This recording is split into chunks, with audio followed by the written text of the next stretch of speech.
Hi guys, it's gsmnow.com and I'm here with the iPhone 5s review. This handset was announced on September 10th. It was available for sale on September 20 and now we have it here for testing purposes. The price tag of the iPhone 5s is $649 in USA for the 16GB version, and this handset comes in space gray, champagne gold and white silver version. We have here the space gray version, and now I'm going to discuss its design traits a bit. It's the usual combo of aluminum and glass. It's 100% the iPhone 5 as far as the size is concerned. It measures 7.5 millimeters in thickness and it weighs 112 grams, so it's the same size as the previous iPhone. The only difference is the fact that we get a dual LED flash instead of the original flash, plus the deeper home button with a ring around it that also serves as a fingerprint scanner that I just used to unlock the phone. We have a 4-inch screen, the 4-inch diagonal, and the headset has a nice feel to it. You'll always love the feeling of the cold aluminum on the back side, and it's very easy to use with one hand, as you can see, and I'm doing that right now. No problem with one hand use with this device. The home button, has a slight feeling of fragility once you press it, because it's more deep now compared to what it was before, and the handset as usual is predisposed to some scratches of the aluminum back.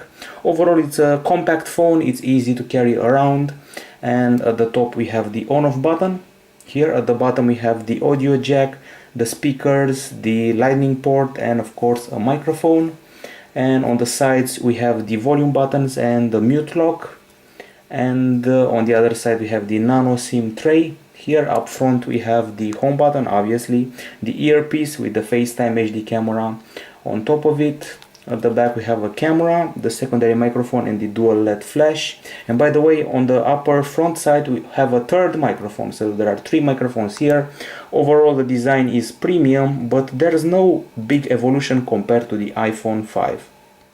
Okay, now let's move further to the hardware. So inside this device we've got an Apple A7 dual core 1.3 GHz CPU. This one is a 64-bit architecture processor. It uses Cyclone cores, and it's made by Samsung, by the way, with the 28 nanometer process. So dual core Apple A7 1.3 GHz CPU.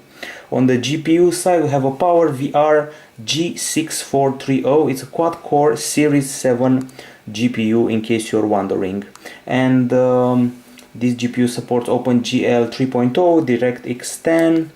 Other hardware features include 1 gig of LPDDR3 RAM, and the display you see here, this one is an IPS LCD with LED backlight. It's a 4-incher, and the resolution is 640 over 1136 pixels. It has Gorilla Glass protection, and it has oleophobic coating. The handset comes in versions with 16, 32, 64 gigabytes of storage. On the connectivity side, well, we have GPRS Edge HSDPA with 42 megapixel connectivity, 4G LTE, Wi-Fi dual band, Bluetooth 4.0, and moving to the camera area. At the back we have an 8 megapixel camera with a dual LED flash that we'll discuss later, 1.2 megapixel front camera, and inside the phone we can find an accelerometer, gyroscope, proximity sensor, compass, GPS, GLONASS, and the motion coprocessor dubbed M7. This coprocessor will get the data from the accelerometer, gyroscope, and compass, and it will process all of them with your needed information. Other stuff worth mentioning is the TouchID sensor integrated below the home button. It's 170 microns thin. It takes pictures of your fingerprint with a 500 ppi resolution. This is a capacitive fingerprint sensor with a cover made of sapphire crystal, which is pretty cool. And continuing to speak about that Touch ID system, the data concerning your fingerprint is stored on a secure memory on the Apple A7 system on chip. You also have some settings for your fingerprint in the general area, and in the passcode and fingerprint area. You can turn passcode off, require passcode immediately, fingerprints. You can see here that you can buy stuff from iTunes and the App Store, add more fingerprints, about 5 of them as far as I know, and it all works pretty simple and pretty fast. I just do like this and it's unlocked. Sometimes you don't get it from the first shot, but it's usually 100% accurate. Okay, so that was Touch ID. Now let's talk a bit about the battery, and for that I'm going to go into the screenshots area since I have a couple of things to show you. So the iPhone 5 had a 1440 mAh battery, and this one has a lithium polymer 1560 mAh. On paper it should provide about 250 hours of standby, 10 hours of talk, and 10 hours of 3G browsing. Well, in our tests of video playback with HD video and 50% brightness, we achieved 11 hours. We played the YouTube video with the Nyan cat. As you can see, we've reached 7 hours and 48 minutes of continuous playback, and the battery was at 38%, and when we reached 10 hours we had about 10% left, and in the end we achieved 11 hours of Nyan cat video playback HD with 50% battery. 50% brightness, excuse me. So with heavy use you should achieve about, let's say, 8 hours, but you really have to be a frantic user with Facebook all the time, messaging, playing games. And speaking of games, we also achieved 4 hours of continuous Infinity Blade 3 gameplay, and the charging time of the battery is 2 hours. Usually you should be able to finish the day of regular iPhone 5s usage with about 10 or 20% battery left. So it's a pretty good battery. Okay, it's time to check out the audio features, but before I want to show you the headphones. It's the same earpods from the iPhone 5 with this cool design. It fits really well in your ear. It has a huge bass, huge volume. I would like to highlight the bass of these headphones. It's an excellent bass. Really impressed by it. It beats Beats Audio by quite a lot. Okay. So, we got a loudspeaker here at the bottom, not as loud as the HTC One though. Headphones are fantastic, the bass is extraordinary, and now let's listen to a tune using SoundCloud in order not to breach any sort of copyright. Okay, so I'm going to look for a song.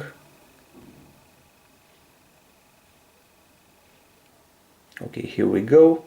Should be available for free. In his bedroom, for tonight I will be dreaming of you.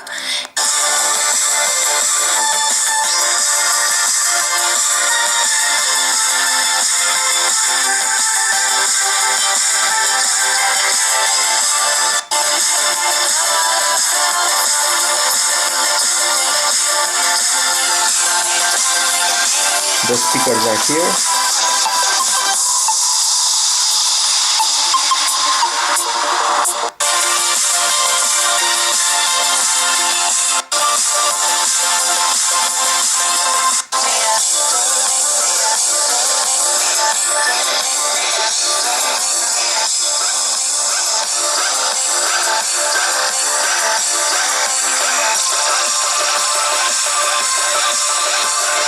Okay, so that was the end of it. As I said, a very warm voice, a very clear sound, excellent audio experience, and I have to say I'm really impressed by the speakers, although as I said the HTC One has better volume.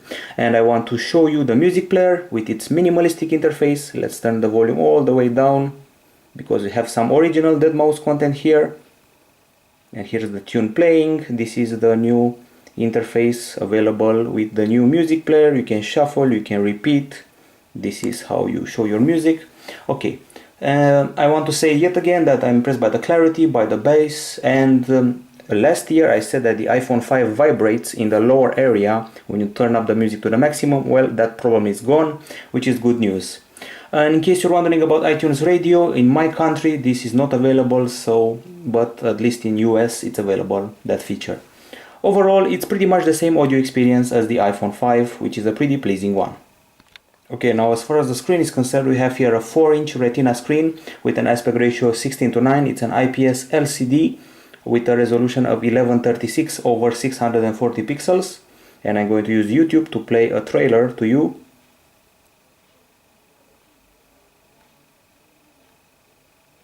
It's a new Keanu Reeves movie.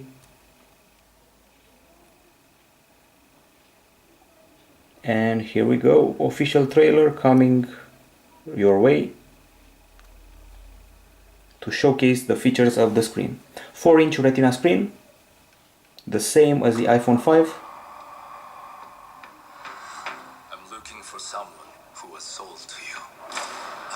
We have very good color accuracy.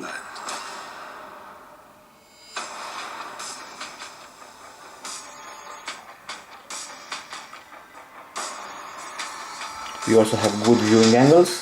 As you can see, you're not losing anything by watching it near your friends from the side.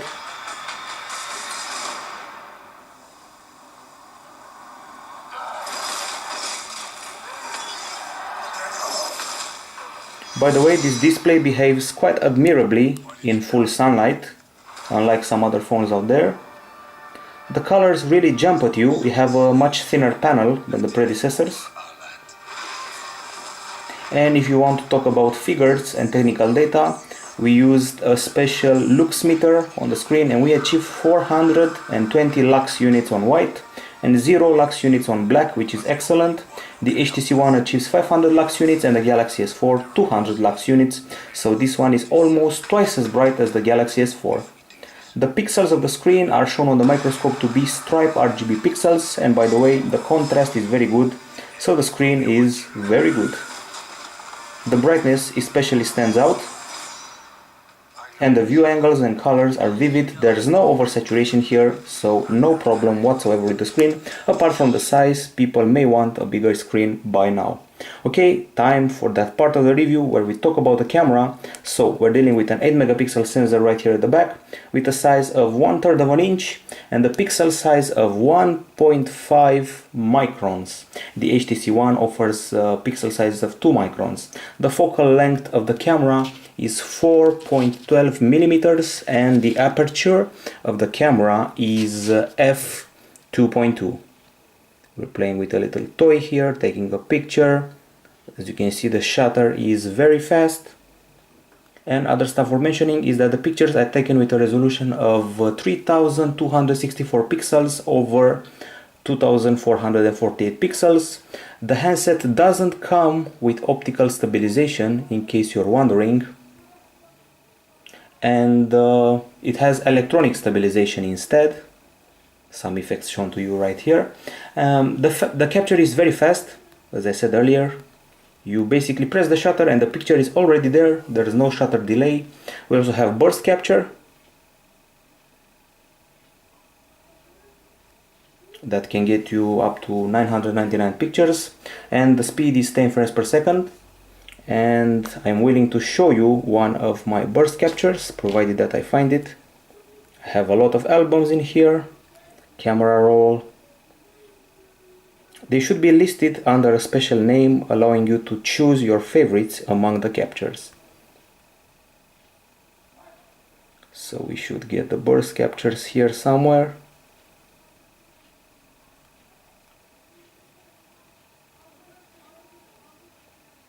As I said, this one is the burst and you can choose your favorites, and that's how you can move to the burst shot. I've taken about 60 pictures.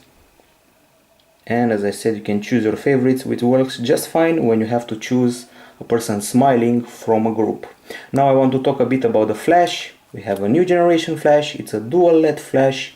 It's called True Tone Flash. We have 2 LEDs with different colors, one cool and one warm. And this brings out the natural colors, you'll see in a minute, especially when the lighting is not that good. And I've taken some indoor shots of some toys, collectible action figures. These shots are taken, as I said, indoors, and they're actually pretty good. I remember also using the Galaxy S4 to take similar shots and I was underwhelmed. You can see here the Hulk and some more toys, Dragon Ball Z characters. So action figures with shots taken during the night or indoors, and the flash handled these situations pretty well. We cannot review the camera without reviewing its interface, and I have to say I'm slightly underwhelmed here. As you can see, the options are pretty clear. We have HDR here in this corner, and we have the flash option here, auto on or off, and of course there's touch to focus. There's this button here to change to the front camera, and there's the selection of options here. We got slow motion, which is a very cool feature. We got a video capture, we got photo, we got square, that for some reason was included here, and we got panorama, And those are all the options you get to play with, plus this little guy here allowing you to jump to the gallery. Of course, the effects that are a bit uninspired: noir, chrome, instant, transfer, mono, fade and process. And I have to say that I wonder why Apple decided to write these options in a portrait mode while I'm holding the device clearly in landscape mode. Just a question for Apple. I don't like this UI, it feels very simple and it lacks a lot of options from modern handsets. The effects are uninspired. And now I want to show you some HDR shots. They're easy to find because they're actually marked HDR. A huge amount of pictures here. So regular shot, HDR shot. Let's see the 3 in the regular shot and the 3 in the HDR shot. Very good equalization of the light, especially on the bark of the tree. So HDR does a fine job on this handset. Okay, however, sometimes you'll see that the camera tends to burn some of the pictures, especially in full sunlight, creating some unrealistic photos. Let's see. For example, this rose will never look like this in real life. There's no rose with such a color in real life. The picture is clearly burned. Yet again burned. This one is HDR, so as you can see it has a slightly whitish hue. That's what HDR does in this case. Okay, what I can say is that the panorama takes place faster on this device. So here are 2 panoramas we took. Pretty impressive. They're taken with about 30% faster. They're very detailed, and I was totally impressed by the slow motion mode. I actually abused it because I play with it a lot. So here's a clip with a cat doing a slow motion jump. Here goes.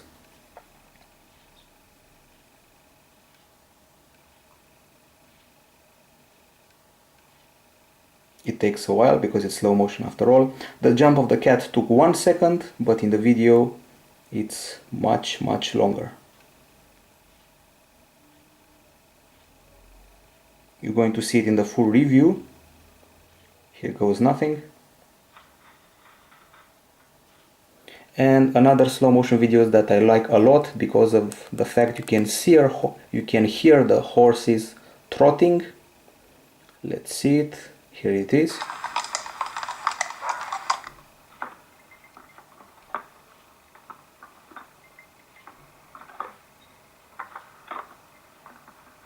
So that's what slow motion is all about. By the way, you can select which area of the clip to become slow motion. You have this little area here. So if I want the early part of the video to become slow motion, I can do it right from the start. I can pick my slow motion area and how long or short it is. Okay, you get the idea. Was impressed by slow motion. Yet again, it looks very well. And if you're wondering about general video playback without the slow motion thing, it's in full HD. The result is an MP4 file. And let's try to see some regular video playback. No options, no nothing. Decent colors. It's in 30 frames per second with a bitrate at 16.4 mega per second. The camera features 33% more light sensitivity than the previous camera. And the zoom quality is actually pretty good when you film. So let me give you an example of that. I took a video of a statue at some point and zoomed in on the face of the statue, and I was impressed by the quality of the zoom. The flash is pretty powerful as well. And in case you're wondering about the behavior at night, I was totally disappointed. That's a video taken at night. The light sources feel very dim, not so clear. The HTC One is a lot better at night, and I also have some pictures to show you taken at night.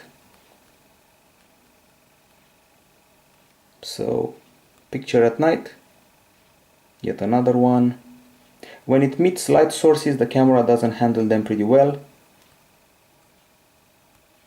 Picture of a bike at night using the flash. As you can see, the light is good, but the noise is clearly present when you start to zoom in. So at night it's inferior compared to the HTC One, but overall it beats the Galaxy S4 if you ask me, in spite of its lack of many effects and options that were available on the Galaxy S4. So below the HTC One, but above the Galaxy S4 in several aspects.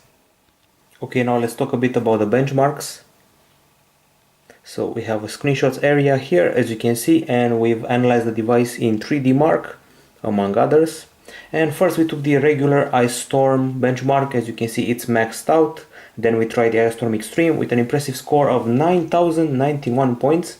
Then the special Ice Storm Unlimited, 13k points.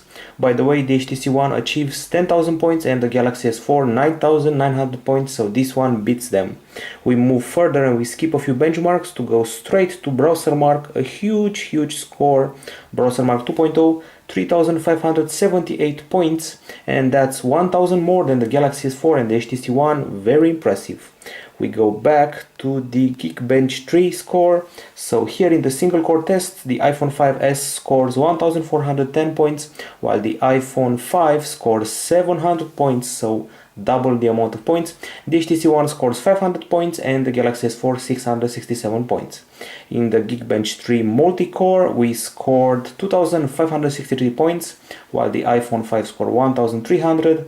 The HTC One scored 1,500 and the Galaxy S4 1,800, so we beat all of them yet again. In Gfx Benchmark, we scored 25 frames per second with the iPhone 5s in the first test, the off-screen test, and meanwhile the iPhone 5 only scored 6.8 frames per second and the HTC One and Galaxy S4 15 frames per second. We couldn't skip the Sunspider test. Here we go.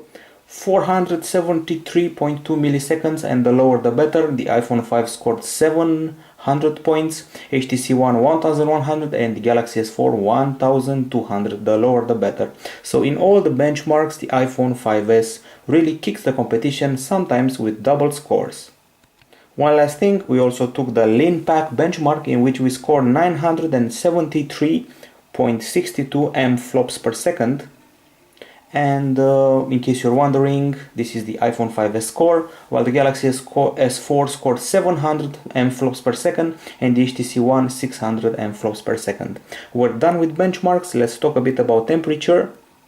I emailed myself 2 shots taken here with a special thermometer. After 15 minutes of playing a video game, Infinity Blade 3 on the handset, we achieved a temperature of 37 degrees. It dropped later to 36 degrees Celsius, and after 15 minutes of YouTube playback, 31 degrees Celsius. Both of them are pretty reasonable for an aluminum handset, so we're okay in that area. Speaking of stuff that works okay on this device, we have TouchID. It just used my fingerprint to unlock the handset. Also, you can buy songs or apps using this fingerprint sensor, and it's covered by a sapphire crystal protection, this sensor, and takes 500 ppi pictures. It works fast, it's efficient, and it has its own settings that you saw earlier. Now I want to talk a bit about the call quality.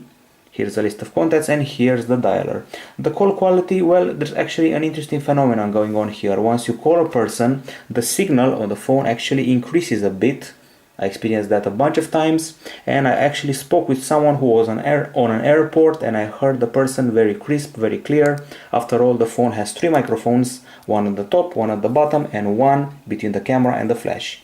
And one more thing about the whole thing with the communication and dialer. This dialer is pretty ugly if you ask me, but once again, crisp call quality, so forget the dialer for a bit. Okay guys, now it's time to talk a bit about iOS 7. So this is a bit of an iOS 7 review. Let's start with some of the features that came with this release. So first of all, we got multitasking. As you can see, there are a bunch of apps running here.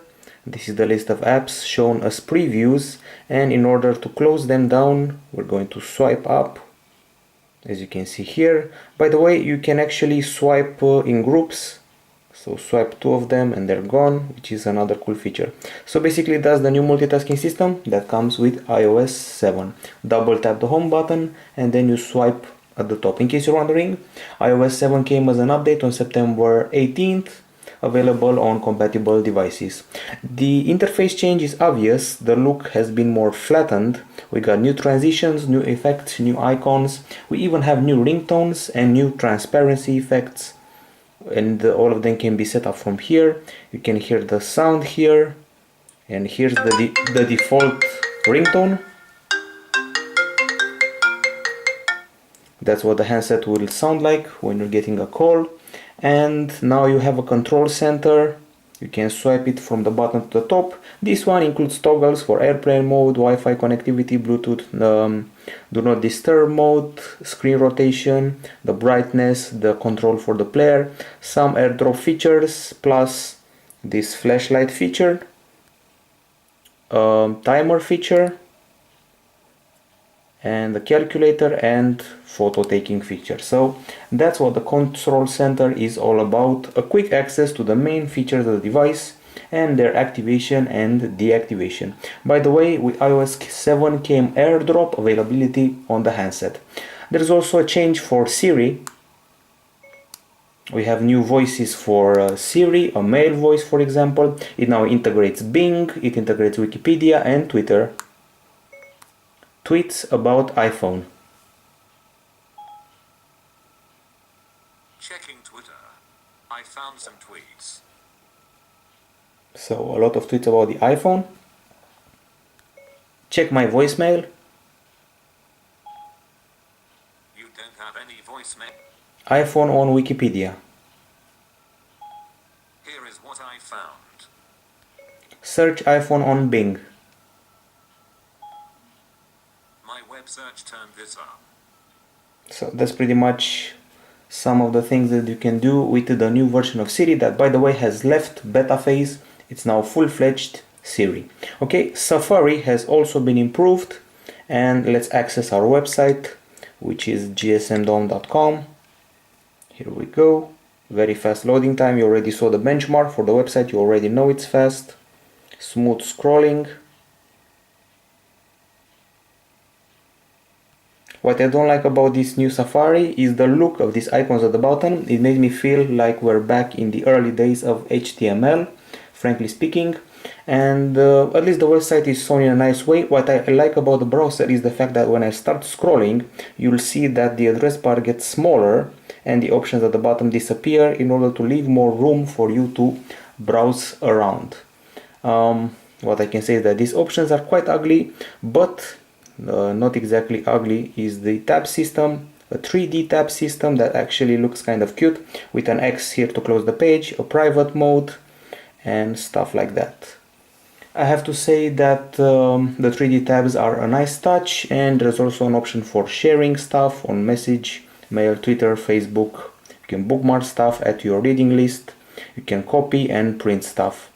And let's see what else. You can also view some links from your Twitter account, from your Twitter contacts.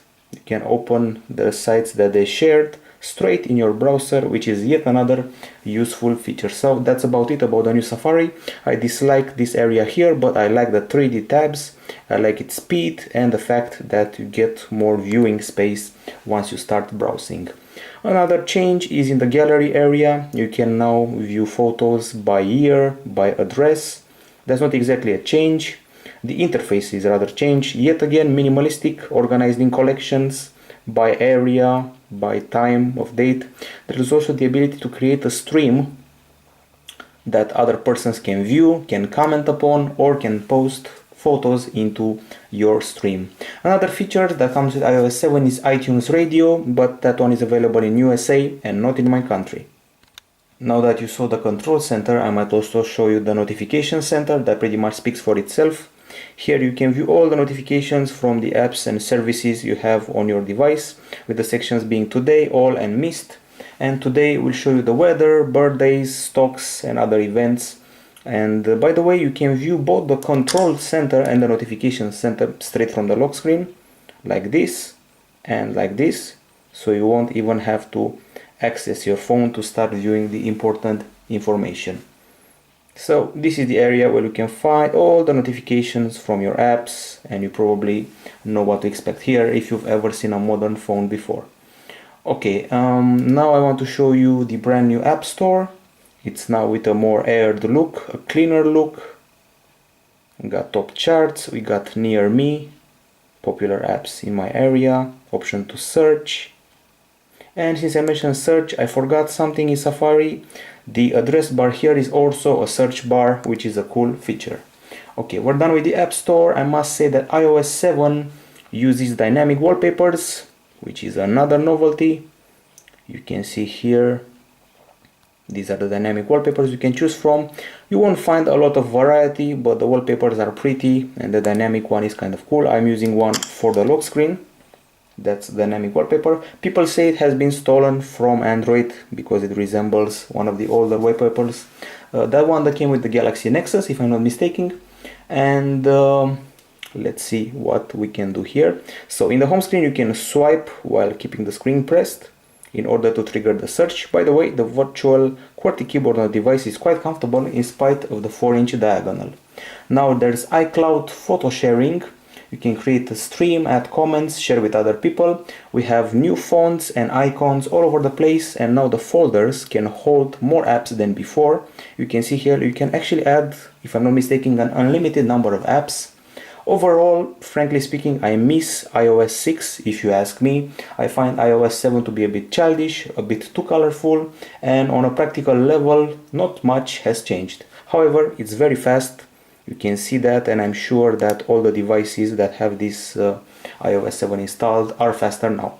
It's now that part of the review where we check out the apps pre-installed on the phone, starting with the calendar. You can view it right here. We got a today's section.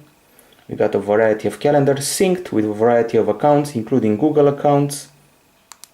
There are invitations to be sent, and then we move further to the weather. Simplistic application, looking fine, maybe not as good as the one from HTC Sense, but still decent and powered by Yahoo.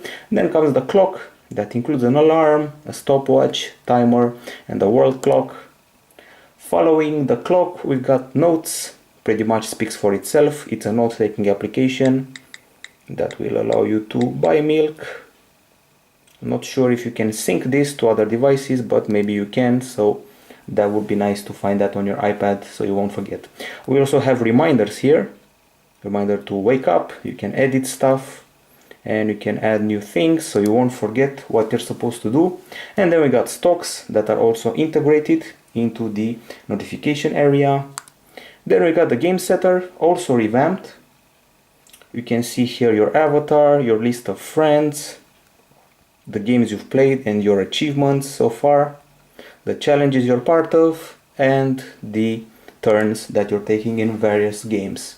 Okay, you also have the Newsstand here, which allows you to open your publications or buy them.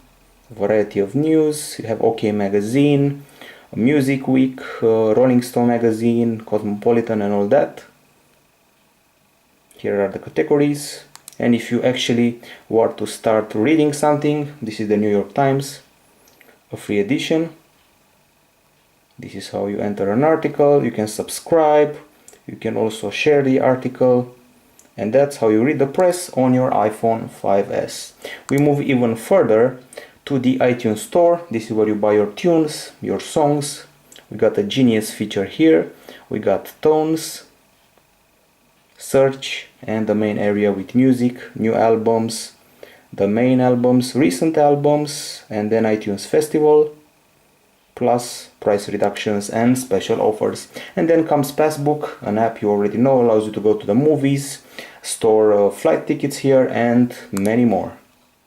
Moving further, we find the compass here that you need to calibrate, tilt the screen to complete the circle.